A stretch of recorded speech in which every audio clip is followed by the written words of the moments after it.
Very good morning बच्चों। आज हम आपको ये आपका रिवीजन कोर्स तो हमारा पूरा हो गया है ना, कोर्स हमने पूरा करा दिया था। अब हम आपको वो कराएंगे, रिवीजन कराएंगे जो परीक्षा में आने वाला है ना, वो थोड़ा थोड़ा रिवीजन कराएंगे। तो आपको सुनहरी धूप में पार्ट 9, 10 और 12 आएगा, 11 नहीं आएगा। पार्ट 11 में से आप लोग तैयारी मत कीजिएगा। 9 और 10 और 12। तो 9 पार्ट में क्या है, पहला 9 पार्ट कौन सा है? अब्दुल कलाम वाला, है ना। तो अब्दुल कलाम में आपको शब्दार्थ आएंगे, शब्दार्थ ये याद कर लेंगे और ये सही विकल्प हैं, ये इनको याद कर लीजिएगा। डॉक्टर कलाम ने आर्थिक कारणों से मजबूर होकर कौन सा काम किया था? पेपर बेच, समाचार पत्र बेचने का। डॉक्टर कलाम का जन्म किस राज्य में हुआ था? तमिलनाडु में हुआ था। डॉक्टर कलाम की मृत्यु किस आयु में हुई थी? 84 वर्ष की उम्र में, 84 ईयर ओल्ड, है ना। अब प्रश्न उत्तर लिखना है। डॉक्टर कलाम का जन्म कब और कहाँ हुआ? ये सारे क्वेश्चन आंसर हमने आपको करा दिए हैं। कहाँ हुआ था? डॉक्टर कलाम का जन्म 15 अक्टूबर 1931 को तमिलनाडु के रामेश्वरम में हुआ था। ऐसे उत्तर है इसका, हमने लिखाया आपको। उनके माता पिता का क्या नाम था? उनके पिता का नाम जैनुलाब्दीन और माता का नाम आशिम्मा था। ऐसे लिखेंगे। यदुराई सोलोमन कौन थे?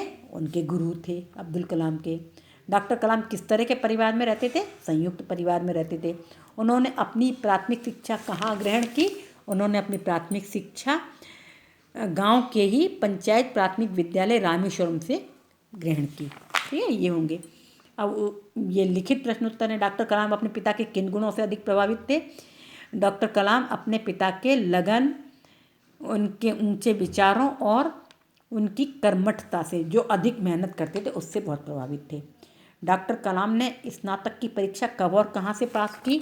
डॉक्टर कलाम ने स्नातक की परीक्षा सन 1959 में 59 ईस्वी को मद्रास इंस्टीट्यूट ऑफ टेक्नोलॉजी से पास की।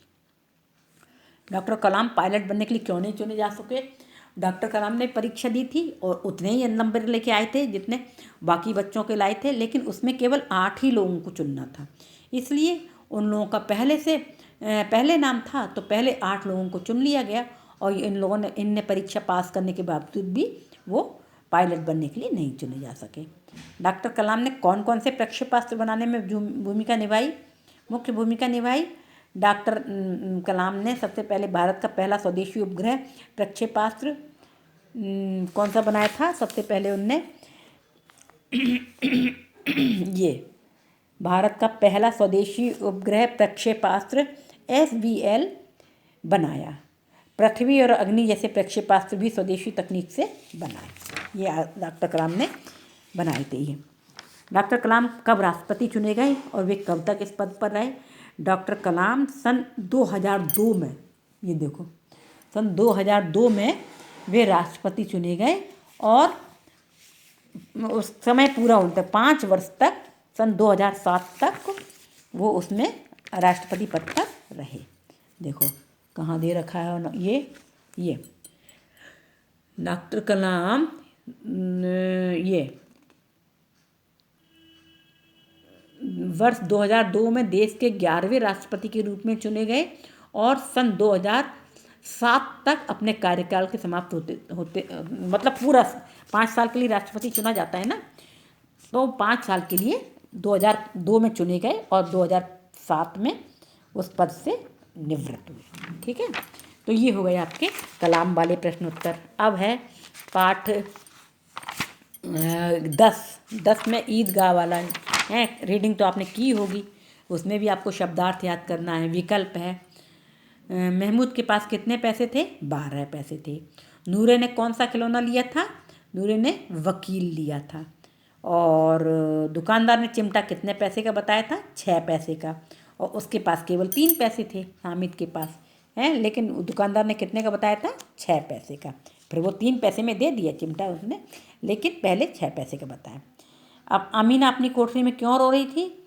इसलिए रो रही थी कि ईद का त्यौहार है आज, है। ईद का त्यौहार मुसलमानों का बहुत बड़ा त्यौहार होता है और लेकिन घर में खाने के लिए एक अन्न का दाना भी नहीं है, इसलिए अमीना रो रही थी। महमूद का सिपाही कैसा था? महमूद का सिपाही लाल पगड़ी पहने, हैं, अपना ड्रेस लगाए हुए, ये देखो ये कहाँ है, महमूद का सिपाही लाल पगड़ी बांधे, कहाँ है इसका लिखाया तो है ये, महमूद सिपाही लेता मैं खाकी वर्दी पहने, लाल पगड़ी वाला, कंधे पर बंदूक रखे हुए है, रखे ना, देखो लाल पगड़ी बांधे है, खाकी वर्दी पहने हैं और कंधे पर बंदूक लगे हुए रखे हुए, तो ऐसा था। मोहसिन का बिस्ती परलोक कैसे सिधार गया। मोहसिन बिस्ती लेकर के अपने घर पहुंचा तो उसकी छोटी बहन ने खुश होकर उसको छीन लिया और मारे खुशी की उछलने लगी, तो उसमें वो हाथ से छूट गया और ज़मीन पर गिर गया। मिट्टी का तो था, तो वो टूट कर ख़त्म हो गया, समाप्त हो गया, परलोक सिधार गया। हामिद क्यों प्रसन्न रहता है। हामिद इसलिए प्रसन्न है, छोटा सा बच्चा है, उसको उसके माता पिता नहीं है, पर भी उसको ये बताया गया, उसकी दादी ने ये बता दिया है, उसकी दादी ने, कि तुम्हारे मम्मी पापा गए हैं वहाँ बहुत दूर गए हैं, तुम्हारे लिए बहुत सारे पैसे कमाने के लिए गए हैं, और अम्मी तुम्हारे लिए अच्छी सी चीज़ें लाने गई। तो छोटा बच्चा है, वो मान गया, इसलिए वो खुश रहता है कि जब मम्मी पापा आएंगे तो खूब सारे पैसे लेके आएंगे, खूब सारी अच्छी अच्छी चीज़ें लेके आएंगे। हामिद के दोस्तों ने हामिद के साथ कैसे मजाक किया। वो उसके दोस्तों ने पहले उसको रेवड़ी खरीदी और रेवड़ी उसकी तरफ बढ़ाई, और जब वो आगे हाथ बढ़ाया तो उसने लपक के अपने मुंह में रख ली और सब हंसने लगे, क्योंकि वो जानते थे कि इसके पास पैसे नहीं हैं और ये खाने का मन बनाया, तो उसका मजाक बनाया। लोहे की दुकान पर हामिद को क्या ख्याल आया। सब बच्चे कोई खिलौना खरीद रहा है, कोई खाने की चीज़ खरीद रहा है, कोई झूला झूल रहा है, लेकिन हामिद बेचारा 3 पैसे हैं उसके पास, तो उसने उस पैसे से क्या खरीदा, चिमटा खरीदा। उसको दुकान पे पहुंच के उसको ध्यान आया कि दादी के पास चिमटा नहीं है, जब वो रोटी सेकती तो उनके हाथ जल जाते हैं, इसलिए चिमटा ले जाकर अब जब दादी को देंगे तो दादी बहुत प्रसन्न होंगी, इसलिए उसने चिमटा खरीदा। अब किसने कहा, किससे कहा, बताओ। रेवड़ी लेना कितनी सुंदर है, किसने कहा था, मोहसिन ने कहा था। किससे कहा था, हामिद से। हम समझते हैं इसकी चालाकी, ये किसने कहा, और दोस्त थे उसके खूब सारे, तो पहले ये मोहसिन ने चिढ़ाया उसको, मोहसिन ने कहा कि रेवड़ी लेना कितने खुशबूदार हैं, हामिद से, और ये हम समझते हैं इसकी चालाकी, ये दूसरे दोस्त ने, महमूद ने कहा, किससे, अपने सारे दोस्तों से, कि इसकी चालाकी समझते कि ये पैसे दबाए बैठा है और हमें जब हम लोग अपने खर्च कर लेंगे तभी अपने पैसे खर्च करेगा। अच्छा, तो किसने, महमूद ने कहा अपने दोस्तों से। तुम्हारी उंगलियां तवे से जल जाती थी, किसने कहा, हामिद ने। किससे कहा, दादी से, है ना। तो ये हो गया किसने किससे कहा। अब है अगला पार्ट, वाक्यों में प्रयोग तो कर ही सकते हैं। चिमटा कैसे, हामिद ने दादी के लिए चिमटा खरीदा। सिपाही, महमूद का सिपाही खाकी वर्दी पहने था। दुकानदार ने 6 पैसे का चिमटा बताया। कि रेवड़ी, महमूद चिढ़ा कर रेवड़ी खा रहा था, है ना। तो ये हो गई आपके वाक्यों में प्रयोग। तो कोई भी शब्द आएंगे तो कोई ऐसा सेंटेंस बनाना है कि उसको उसका कोई सेंटेंस बन जाए जिसमें वो शब्द आ जाए। अब ये पार्ट 11 आपका नहीं आएगा, अब पार्ट 12 पढ़ेंगे। पार्ट 12 क्या है, वो पार्ट 12 ये कविता है, पेड़ का दर्द, है ना। तो पेड़ का दर्द हमने समझाया था आपको, पाठ का, है ना। ये पेड़ का दर्द इसमें से क्या करना है, शब्दार्थ। पहले शब्दार्थ तो आपको तीनों पाठ के पाठ पढ़ना है, और ये सही विकल्प भी पढ़ना है, और मौखिक और लिखित क्वेश्चन आंसर करना है। खाली स्थान जिसमें होंगे खाली स्थान, किसने किससे कहा वो पढ़ना है ना। ऐसे एक दिन बोला, कौन से बोला, कौन बोला और कौन से बोला। लकड़हारे से एक दिन बोला, कौन बोला, पेड़। तो पेड़ किससे बोला था, लकड़हारे से, क्योंकि वो उसको काटने आया था। सूरज से प्रकाश लेकर, तारे से, चांद से, सूरज से। किससे प्रकाश लेते हैं, सूरज से। देख ना पाएगा बसंत तू, क्योंकि सारे पेड़ खत्म हो जाएंगे तो फिर कहाँ हरियाली देख पाएगा, बसंत नहीं देख पाएगा। तो बसंत, तो पहले में लकड़हारे, दूसरे में सूरज, तीसरे में बसंत, है ना। प्रश्न उत्तर लिखने हैं। पेड़ ने लकड़हारे से क्या कहा। पेड़ ने लकड़हारे से कहा कि तू मुझे क्यों काटता है, मैंने तेरा क्या बिगाड़ा है। पेड़ ताप कैसे मिटाता है। पेड़ के नीचे आके राहगीर लोग बैठते हैं और ठंडी ठंडी हवा का आनंद लेते हैं, इस तरह से उनका ताप मिटा देता है। अपनी सारी धूप अपने ऊपर ले लेते हैं और उन्हें अपनी शीतल छाया में बिठाकर उनका ताप मिटाते हैं। हमारे नन्हे मुन्नों के लिए पेड़ क्या करता है, मम्मी पापा लोग जो मजदूर लोग होते हैं वो अपने बच्चों के लिए कपड़े में बांध कर झूला डाल देते हैं नन्हे वो पेड़ों की डाल पर, और वो बच्चे आराम से उनमें सोते हैं, छोटे बच्चे उसमें आराम से सोते हैं। पेड़ अपना खाना कैसे पकाता है? पेड़ सूरज से रोशनी लेकर के, प्रकाश लेकर के, प्रकाश संश्लेषण क्रिया द्वारा अपना खाना पकाता है। पेड़ हमारा दुख कैसे हर लेता है? पेड़ प्रदूषित वायु अपने अंदर ले लेता है, जो हम कार्बन डाइऑक्साइड छोड़ते हैं उसको अपने अंदर ले लेता है, और उसके बदले में शुद्ध वायु, ऑक्सीजन वायु हमको देता है, जिससे हम शुद्ध हवा में सांस ले लेते हैं। इस तरह से हमारा दुख हर लेता है और हमें ठंडी ठंडी हवा प्रदान करता है। इस तरह से हमें शीतल हवा देता है और गर्मी हर लेता है और शुद्ध वायु देता है। इस तरह से हमारा दुख हर लेता है। पेड़ नहीं होंगे तो क्या होगा?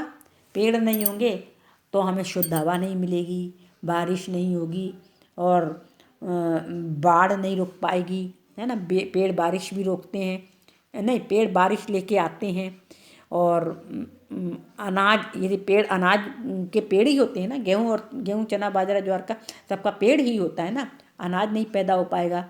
धरती बंजर हो जाएगी क्योंकि बारिश नहीं होगी, बारिश नहीं होगी तो धरती बंजर हो जाएगी, तो हम लोग भूखे मर जाएंगे। और बाढ़ को जो रोकते हैं तो बाढ़ भी नहीं रोक पाएंगे हम लोग, और हम लोग जीते जी मर जाएंगे। ठीक है, इस तरह से ये आपको ये पेड़, ये वाला ही पाठ हो गया। अब है ये वाक्यों में प्रयोग आपको हमने आपको बता दिया करना है ना। ये अब इसी तरह से बस यहीं तक आएगा, 12 पाठ तक आएगा, 9, 10 और 12। अब ये हैं आपके व्याकरण में शब्द भंडार। शब्द भंडार में पर्यायवाची शब्द, विलोम शब्द, अनेक शब्दों के लिए एक शब्द, है ना। ये शब्द हैं, ये सारे आपको आते हैं, शुरू से पढ़ा रहे हैं आपको, है ना।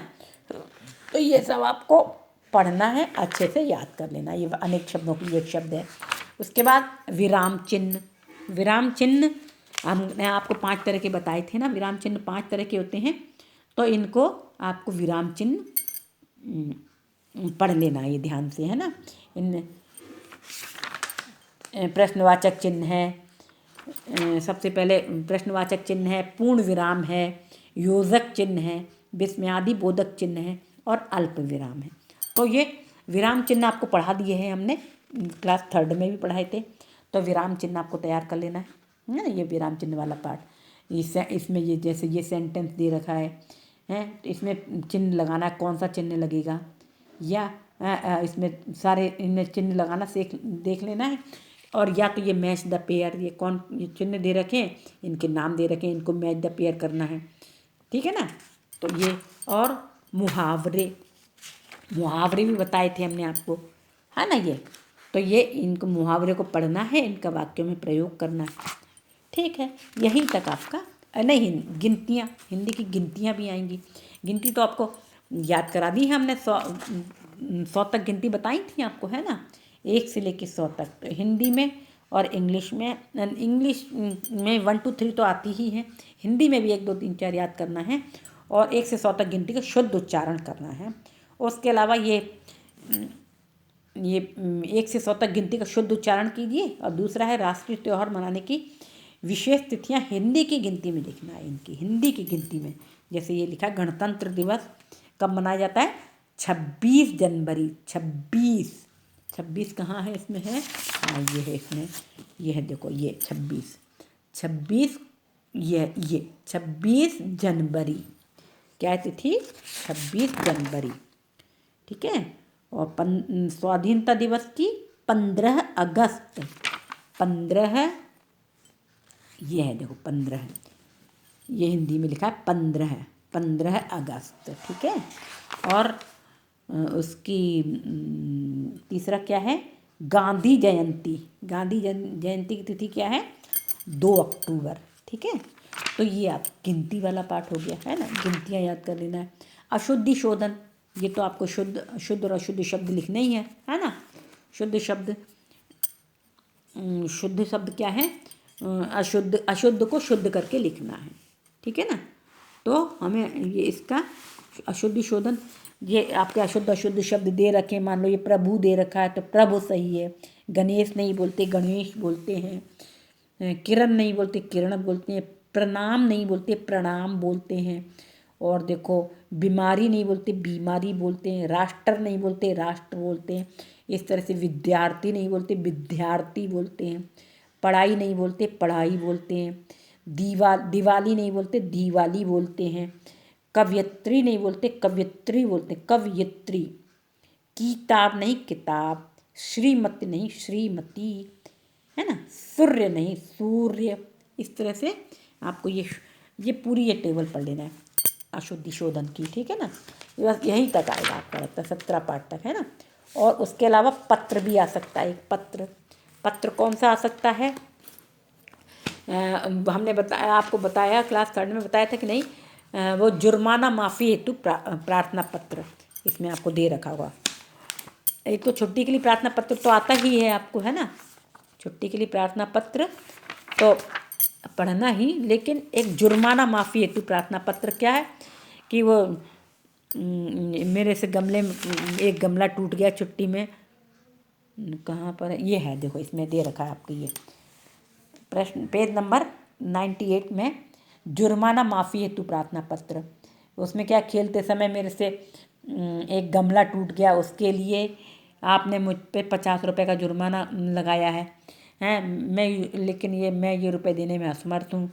आपसे क्षमा याचना करती हूँ कि भविष्य बीमारी के कारण में पिछले वजह बता दो कि मेरे पिताजी के पास पैसे नहीं है आगे से मैं आपसे वादा करती हूँ कि कभी भी भविष्य में ऐसा दोबारा नहीं होने दूंगी, है ना। इस तरह इसको पढ़ लेना, जुर्माना माफ़ी हेतु प्रार्थना पत्र, ठीक है।